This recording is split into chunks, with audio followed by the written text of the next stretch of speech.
What is going on, guys? Joey here with FLEXX Training Systems, and today I wanted to bring you guys a video talking about leverages. Some of you guys already know what leverages are, but I know not a lot of newer lifters that have come into, they've come into powerlifting. They don't, and they hear people talk about it, and they kind of focus on it. And I'm just gonna try to shed some light and leave you guys with some tips that everybody can take away from.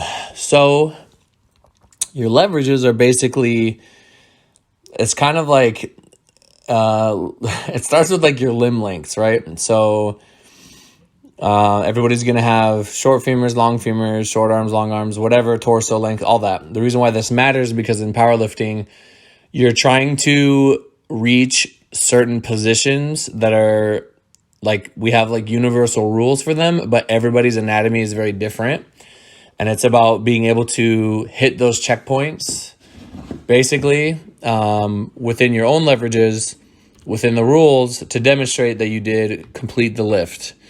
So for example, if you have really short femurs and a long torso, you're probably going to have like a super upright squat. If you have a really short torso and long femurs, you're probably going to have the taco squat, right? So you have to bend forward a lot.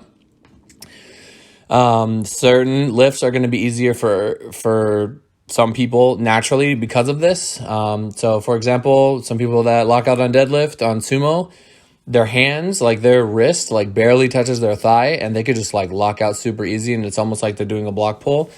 And those tend to be like really good sumo deadlifters. Others, they may not have those gifts, and they might be like me, where I have like really short arms and a super long torso, and you're going to have to travel like a really great distance in order to, get down to the bar and lock out. Leverages can also be affected by like how thick you are. Like if you just are like a bigger person, you have a lot of muscle, you have a lot of fat, you can decrease the like space between your limbs and your joints, and you can improve your leverage that way. Simply getting bigger can help you improve your leverages. This is why for some people, they are probably going to be better moving up because their leverages just get so much better. They're able to lift a lot more. Building muscle is gonna, I'll get into that later, but like muscle kind of trumps everything, because there are people with like not particularly good leverages, but they can still lift a lot of weight because they just are super muscular, or they have like very like odd muscle attachments that allow them to do certain things that other people can't do. What else? Sorry, just looking at my notes here. So like how does this, like for a new lifter thinking about leverages, you can only change so much, right? You're only going to be able to change, like you can't change how long. Okay, it's tricky depending on how you think about it. When I say you can't change how long, a limb length is, if you're making that limb length thicker, you can like artificially make it shorter, just because of the point at which, like for example, in the squat, that your thighs are going to rub up against your belt is going to be sooner the bigger you are. If you're very thin, that's probably not going to happen to your like ATG, like squatting like ass to grass, right? But you can build more muscle. You can get stronger that way. And you're not only building muscle, so that's going to allow you to have greater force output, but the muscle getting bigger on its own is going to, like, the bigger a muscle gets, the better sort of angle it has to grab your joint, to grab your bone, I suppose, and like move in the way that you want to move, right? If you really want to like get into it. So your body is naturally increasing, like your leverage is getting better that way. So building muscle, and then you're filling in the gaps further, because, we don't just gain only muscle unless we use some kind of sketchy supplements. But, you're going to put on fat most likely if you're bulking a little bit. And that is also going to help create sort of like a, imagine if you have, think of a seesaw, right?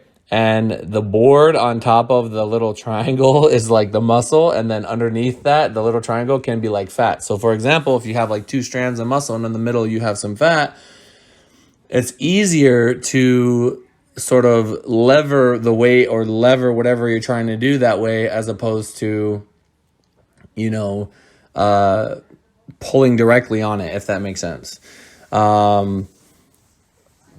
So that's really the only ways that you can really improve your leverage, aside from like finding a good position that's going to give you better leverage, right? So positioning, you can move your stance, you can put your hands on the bar a certain way, you can do whatever you got to do, decrease your range of motion, keep all the tension where it needs to be, and just have really good have really good execution. You can get better leverage that way. Like most people are going to have better leverage squatting like low bar with a little bit wider of a stance than they are super narrow high bar. But the main takeaway from all of this is yes, there are little things you can do to try to get your leverages optimized by getting good form and getting bigger. But after that, you can't really you can only control what you can control, right? So if you have really long femurs or something and you're already at the limit of your weight class, great, you can bulk and cut over time and try to improve your body composition.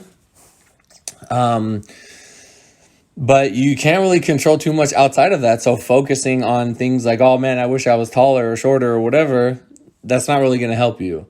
The more time that you can spend focusing on what you can control is, at the end of the day, what is going to get you ahead. So if you have 24 hours in a day and you spent, X amount of time hitting your marks and focusing only on things that move you forward, versus somebody else who in the same 24 hours was overthinking about their leverages, was comparing to other people that have way better leverages than them naturally and trying to be like them when they should be doing something completely different, you're going to get ahead much quicker than the person who is just sitting there looking at other people trying to copy what they're doing.